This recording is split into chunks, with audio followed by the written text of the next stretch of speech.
c'est la fête des mamans. Et je vous souhaite une bonne fête.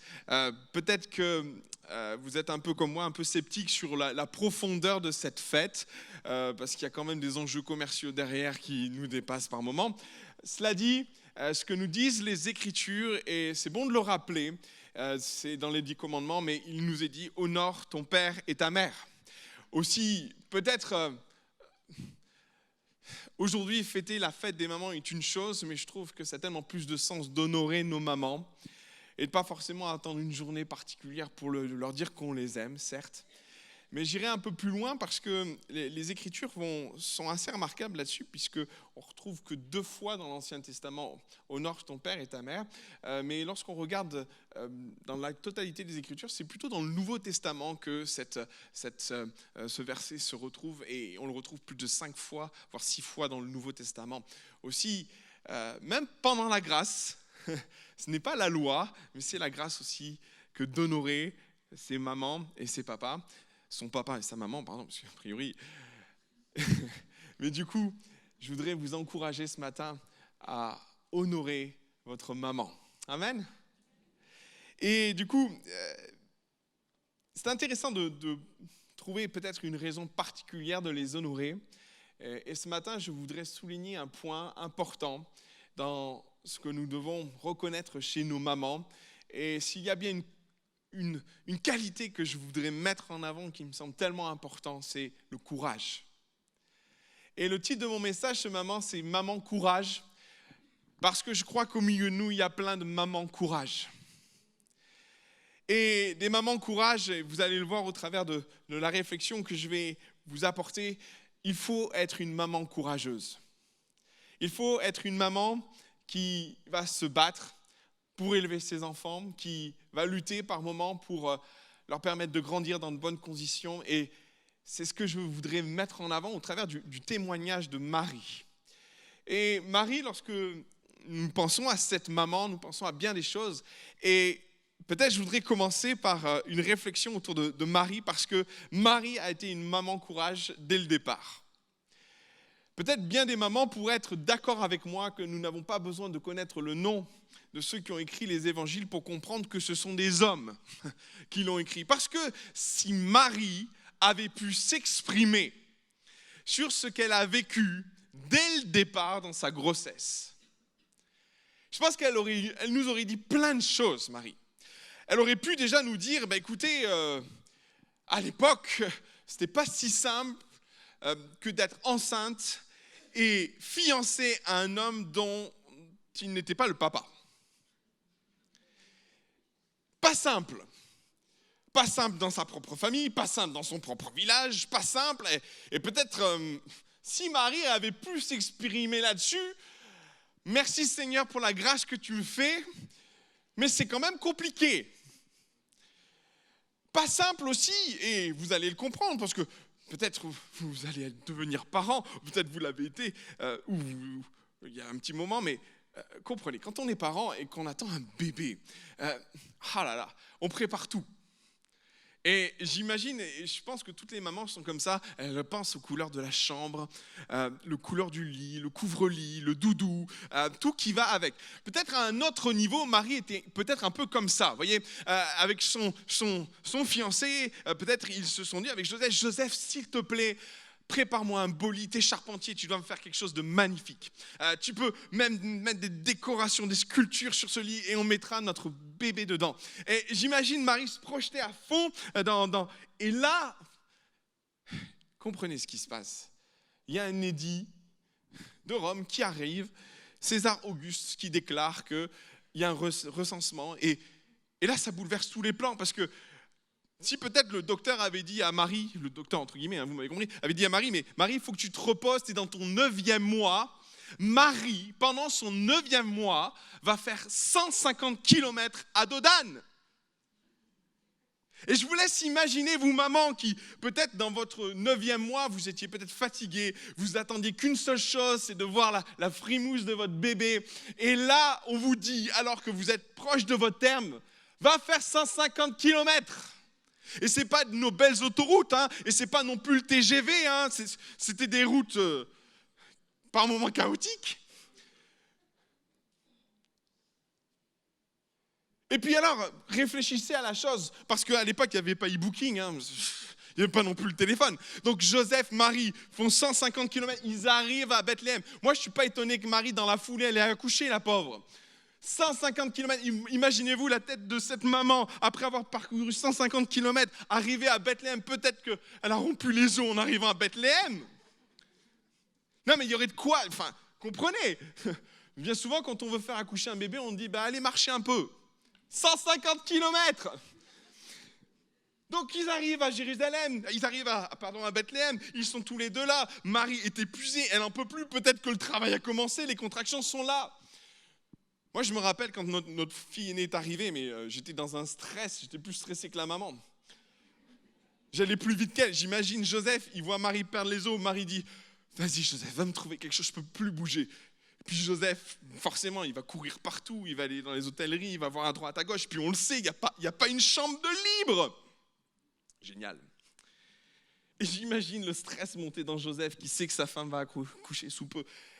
Et là, bien sûr, une seule solution, il y a un habitant qui propose, j'ai une étable, puis on est super pragmatique, messieurs. On trouve un abri, on est content. Mais imaginez-vous la tête de Marie quand Joseph va la voir. Il va lui dire, j'ai trouvé un endroit. Marie, oh super, génial, travail et tout. Et quand Joseph lui dit que c'est une étable, vous imaginez la tête de Marie, peut-être elle était contente de trouver un abri, mais quand vient même si les douleurs sont là par moments, on ne pense plus qu'à ça forcément.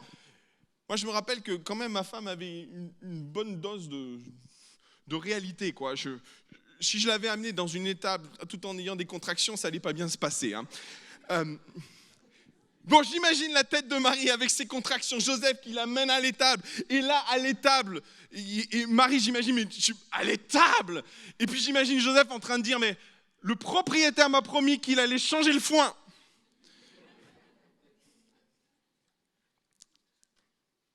Ouais. Je me suis mis à la place de Marie, en train peut-être de se dire quelque part, mais c'est là que mon bébé va arriver. Parce qu'une maman, c'est au fond d'elle, c'est dans ses tripes de vouloir le meilleur pour son bébé. Et je pense qu'il n'y a pas une maman, peut-être au milieu de nous ce matin, qui serait capable de dire, mais je ne veux pas le meilleur pour mon enfant. Si une maman veut le meilleur pour son enfant, et combien ça a dû être quand même compliqué pour Marie. Peut-être qu'il avait prévu plein de choses, qu'il s'était fait plein de rêves, peut-être quelque part, et qui se retrouve à 150 km de son petit nid où elle avait tout préparé pour son bébé, dans une ville qu'elle ne connaît pas, dans une étable, et son bébé arrive dans ce contexte-là, et peut-être dans son cœur, peut-être le cœur lourd en train de dire, mais c'est là-dedans que mon enfant va naître. Dans une étable au milieu des animaux. Il ne pouvait pas y avoir mieux pour mon enfant quand même. N'était-il pas possible d'envisager autre chose pour mon bébé? Vous savez, des fois, les choses ne se passent pas comme on voudrait qu'elles se passent. Et la réalité, la profonde réalité de cette histoire, c'est que autant le plan de Marie a peut-être été un peu bousculé, autant c'était malgré tout le plan de Dieu. Non? Il fallait que Jésus naisse à Bethléem.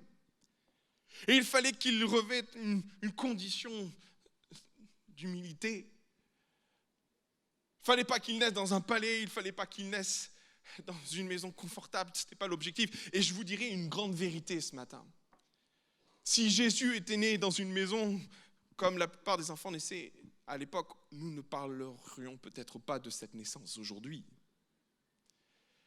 C'était le plan de Dieu. Et par moments, les choses ne se passent pas comme nous voulons. Par moments, on projette les choses et on dit, mais on aurait voulu que ça se passe différemment, autrement. Combien c'est difficile, surtout pour une maman, quand les choses ne se passent pas comme on attendait qu'elles se passent. Tellement compliqué, quand par moments nos désillusions ou nos illusions tombent. Et Dieu permet ça dans nos vies. Je vais même aller plus loin parce qu'il touche un point très sensible de ce qu'une maman peut vivre par moments dans sa vie.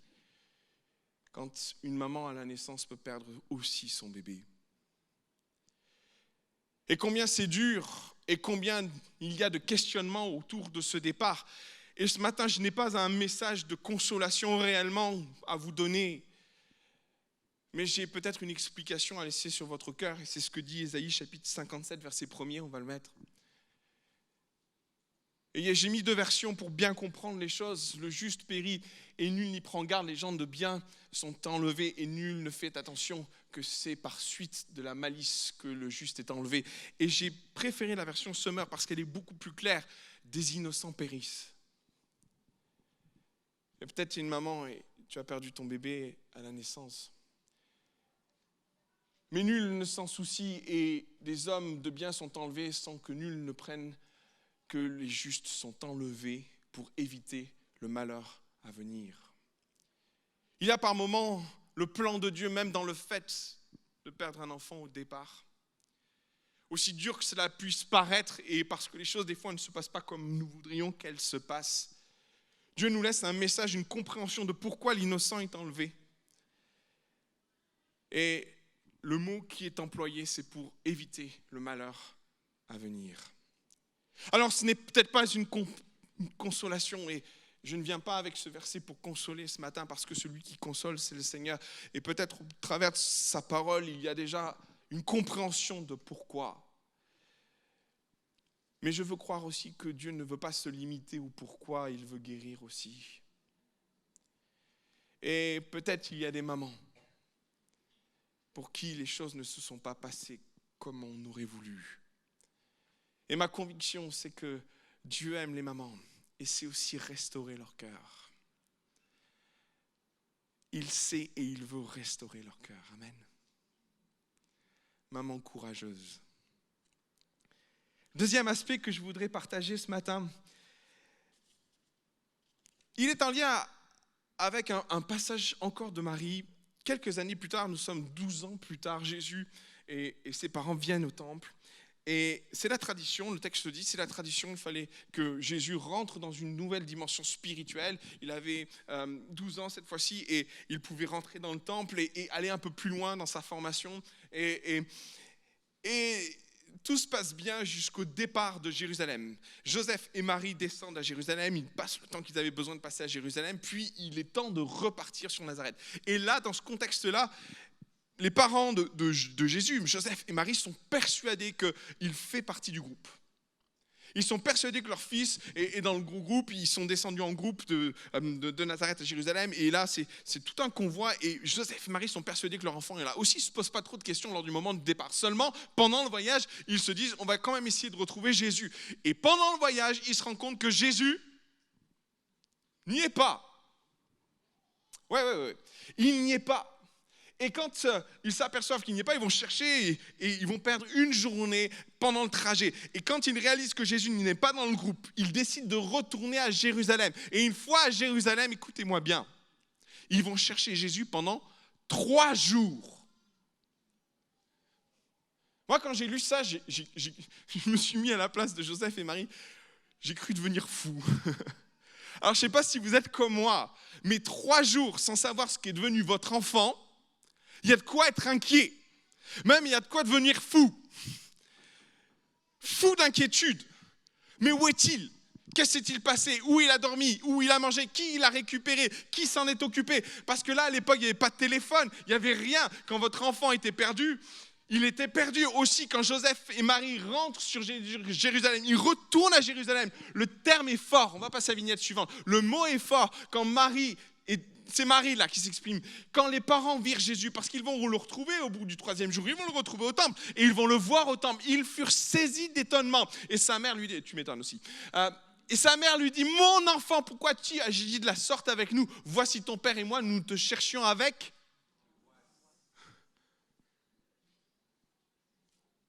Il y a de quoi ? 3 jours. 3 jours à se poser la question, où est Jésus ? À le chercher parmi là où ils ont dormi, à le chercher parmi des copains qu'il avait peut-être rencontrés, à faire une enquête pour essayer de le retrouver. Et pendant 3 jours, vous vous posez la question, mais qu'est-ce que tu fais ? Où est-il ? Où se cache-t-il ? Qu'est-ce qu'il est devenu ? Mais c'est horrible. faut avoir le cœur bien accroché, hein? Non? Les mamans, 3 jours sans savoir ce qui est devenu votre enfant. Alors du coup, de ce texte, moi j'en ai retiré plein de choses.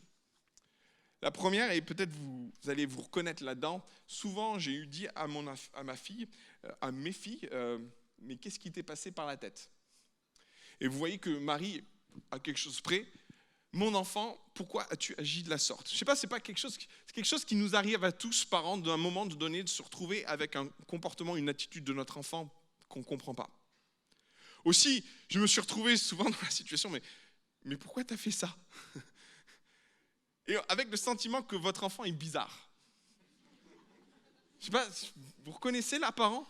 Rassurez-moi, parce que on se dit, mon enfant est bizarre, qu'est-ce qui lui est passé par la tête? Et puis quand je lis le passage de Marie, quand elle dit à son enfant, mais pourquoi as-tu agi de la sorte? Je suis un peu rassuré, parce qu'a priori, c'est tous les enfants qui sont pareils. Si Jésus l'a fait, ne me racontez pas d'histoire, vos enfants l'ont fait aussi. Hein. Donc, je trouvais ça plutôt rassurant de me dire qu'il n'y a pas que mon enfant qui est bizarre des fois dans ses réactions et dans ses attitudes. Cela dit, ok, on va plus loin. J'aime Marie dans son comportement et dans son attitude. Et c'est peut-être ça que je voudrais soulever parce que il serait difficile pour nous de définir l'attachement qu'a une mère vis-à-vis de ses enfants. Quand on est papa, on comprend certaines choses, on est attaché à nos enfants, mais une maman, combien l'attachement est fort, le lien est étroit, la relation mère-enfant, elle revêt d'un autre niveau. Et nous, parents, nous, pères, combien par moment il est difficile de comprendre ce qui se passe entre une mère et son enfant, tellement le lien est fort, tellement le lien est étroit. Aussi, quand Marie parle, on ressent ça. Quand elle dit à un moment donné, mon enfant, vous pourrez mettre ma chair, mes entrailles. On sent tout le désespoir de Marie qui s'exprime, un relâchement de pression, mais d'angoisse, mais de violence aussi. Parce que c'est violent de perdre son enfant et de le chercher pendant 4 jours. C'est extrême. Aussi, Marie, quand elle parle à son fils, il y a... Oh, combien on est vulnérable. Quand on devient parent, il n'y a pas à dire. Autant c'est merveilleux les enfants, autant c'est une joie, c'est un bonheur, c'est quelque chose d'inexprimable. C'est tellement c'est bon. Mais autant on devient vulnérable. Hein, les mamans? Oui, on devient vulnérable. C'est notre chair là. Et combien, peut-être par moment, nos enfants nous poussent dans des extrêmes. Des fois, ils sont passages, certes, ok.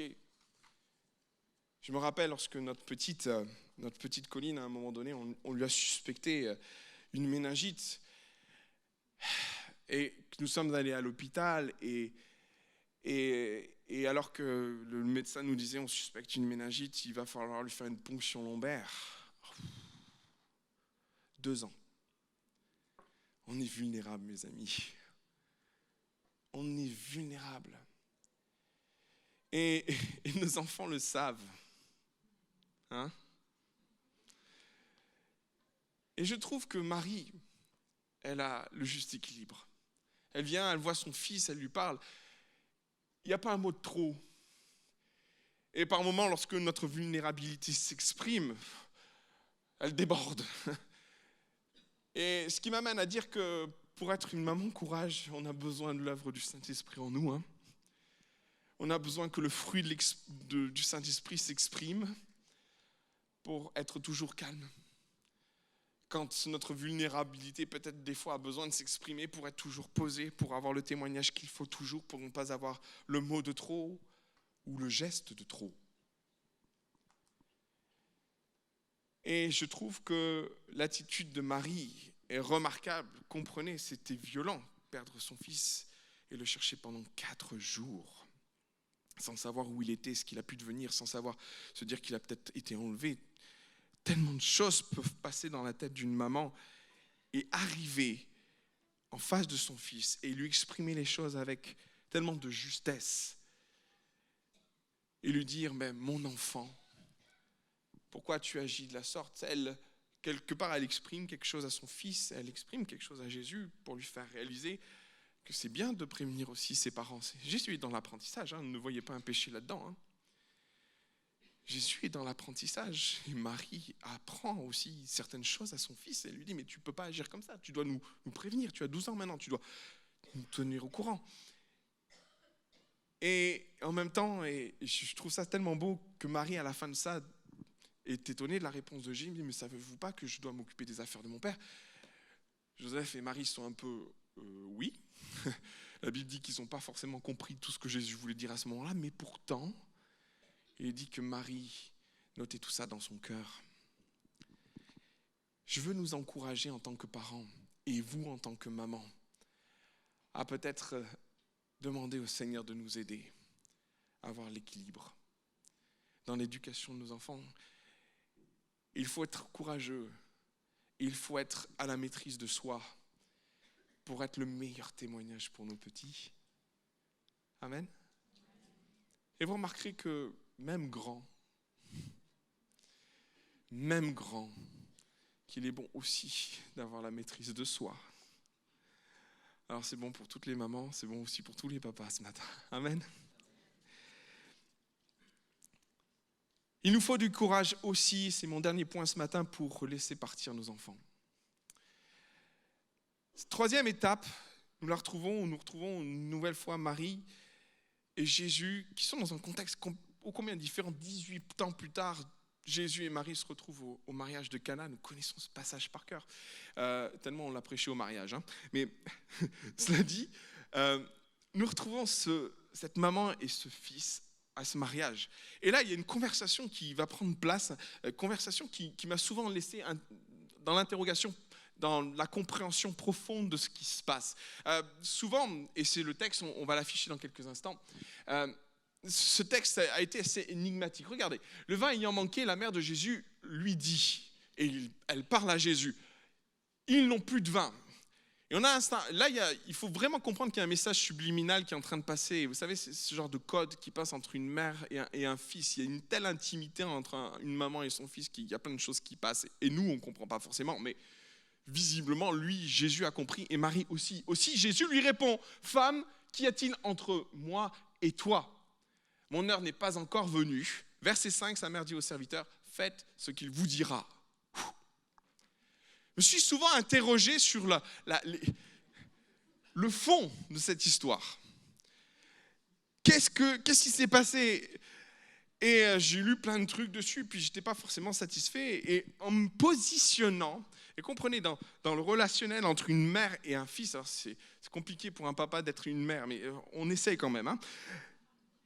Et je me suis dit, il y a peut-être une raison. Et en effet, comprenez ce qui se passe. Marie n'est pas simplement en train de dire « Ah, il manque du vin, Jésus ». Elle est en train de dire à Jésus « Fais quelque chose ». C'est clairement ce qu'elle est en train de faire. Elle est en train d'encourager Jésus à faire quelque chose parce que Marie, elle connaît son fils, elle connaît son historique. Elle sait depuis le départ que Jésus n'est pas un enfant, n'est pas un homme comme les autres. Elle sait les enjeux, elle sait même, l'ange lui a dit « Mais il sera appelé fils de Dieu ». Elle ressasse ces choses sur son cœur. Je l'ai dit tout à l'heure, elle a noté tout ça, elle a conservé tout ça sur son cœur. Aussi, quand Marie parle à son fils, elle sait que son fils peut faire quelque chose. Elle le sait. Alors je trouve ça tellement beau parce que quelque part, elle a foi dans son fils. Et c'est important que les mamans croient en leurs enfants, n'est-ce pas ? Alors, je la trouve remarquable parce qu'elle croit vraiment en son fils quand bien même son fils n'a rien manifesté jusqu'à présent. C'est ça aussi avoir foi en ses enfants. C'est voir le potentiel, et je parle de potentiel que l'on ne voit pas. Et bien souvent, il n'y a guère que les mamans qui, des fois, sont capables de voir quelque chose dans leurs enfants que nul autre voit. Et Marie, c'était son cas. Elle voyait des trésors dans son fils. Elle savait qu'il y avait quelque chose de glorieux sur son fils. Aussi, elle l'exprime. Elle n'est pas en train de faire une supposition à Jésus. Elle est en train de dire à Jésus, permettez-moi de traduire ça comme ça, et littéralement comme ça, fais quelque chose. C'est ça qu'elle est en train de dire à Jésus. Elle est en train de dire et pousser Jésus. Et en même temps, comprenez, bon, ça fait 30 ans qu'on m'annonce que tu vas faire des choses glorieuses, peut-être il serait temps de t'y mettre. Non ? Et en même temps, je me mets à la place de cette maman parce que, quelque part, une maman, elle a envie de voir son fils ou son enfant exploser dans ce qu'il est, dans son talent. Et je me dis, bon, est-ce que je pourrais être fier de toi maintenant? Est-ce que tu vas, quelque part, révéler qui tu es réellement? Parce que, quelque part, ça fait 30 ans qu'il y a plein de questions qui tournent autour de ta personne, de qui tu es, parce que cette histoire a suivi Jésus, même jusqu'à ses 30 ans. Et que Jésus révèle enfin qu'il est fils de Dieu, quelque part, ça arrangerait Marie. Donc, fais ce miracle. Oui, seulement, Jésus, lui, il est dans une autre perspective. Et il va recadrer les choses parce que, comprenez, si Jésus est le fils de Marie, Marie n'est pas la mère de Dieu pour autant. Et ça, c'est très important de le comprendre, parce que si Marie pense avoir une quelconque autorité sur Jésus, et elle l'a, elle aurait très bien pu demander à Jésus, Jésus, va me chercher du vin, va le prendre chez le voisin. Jésus l'aurait fait. Comprenez ce qui se passe. Si Marie avait demandé à son fils de faire quelque chose, son fils l'aurait fait. Seulement, elle ne parle pas à son fils, elle parle à Dieu. Et elle pense que Dieu va lui obéir, parce que ce que Marie est en train de demander, c'est un miracle. Elle demande une action de Dieu. Vous me suivez toujours là ? Aussi, c'est là que le problème est dans ce passage-là. C'est que si Marie avait demandé à son fils d'aller chercher du vin n'importe où, Jésus l'aurait fait probablement, parce qu'il honore sa mère, parce qu'il est soumis à sa maman. Seulement ce que demande Marie, elle demande à Dieu d'intervenir, et quelque part, elle se positionne en maman, en mère de Dieu, là. Jésus ne laisse pas passer ça. Oh non! Il lui dit d'ailleurs, femme,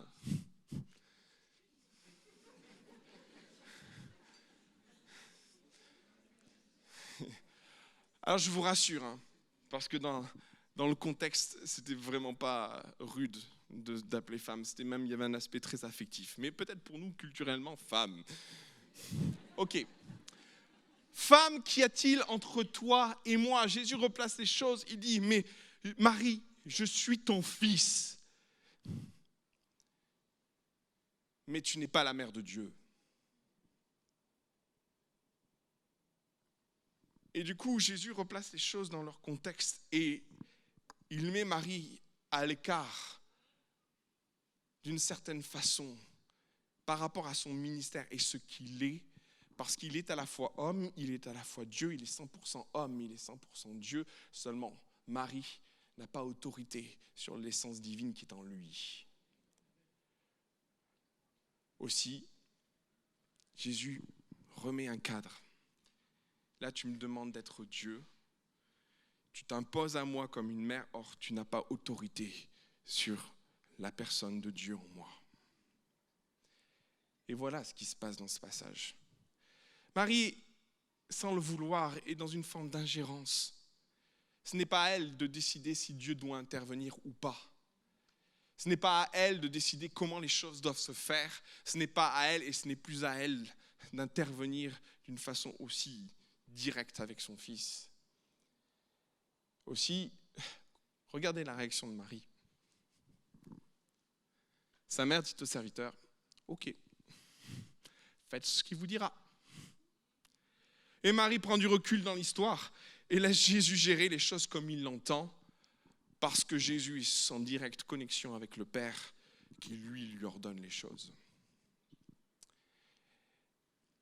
Ce passage m'a beaucoup parlé sur l'équilibre et la distance que nous devons par moment avoir, parce que, en tant que parents, combien c'est difficile de laisser partir nos enfants.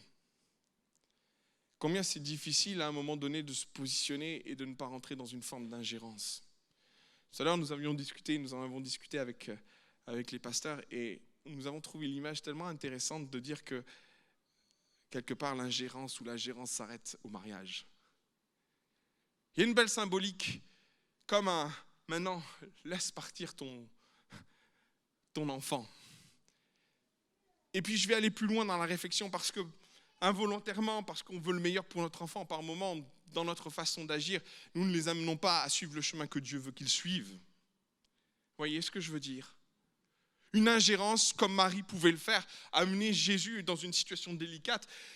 Et moi, je dis par moments, il faut avoir la sagesse de dire, je te laisse partir mon enfant parce que Dieu a un plan pour toi et il veut s'accomplir en ta vie. Aussi, j'apprécie souvent les contacts que j'ai avec mes parents et les réflexions que j'ai. Et autant mes parents, par moments, ont agi en parents, ont été directifs dans leurs actions et dans leurs décisions vis-à-vis de moi. Et j'étais enfant, autant aujourd'hui, on est rentré dans des échanges et des discussions et ils ne m'imposent plus rien et on est vraiment dans l'échange.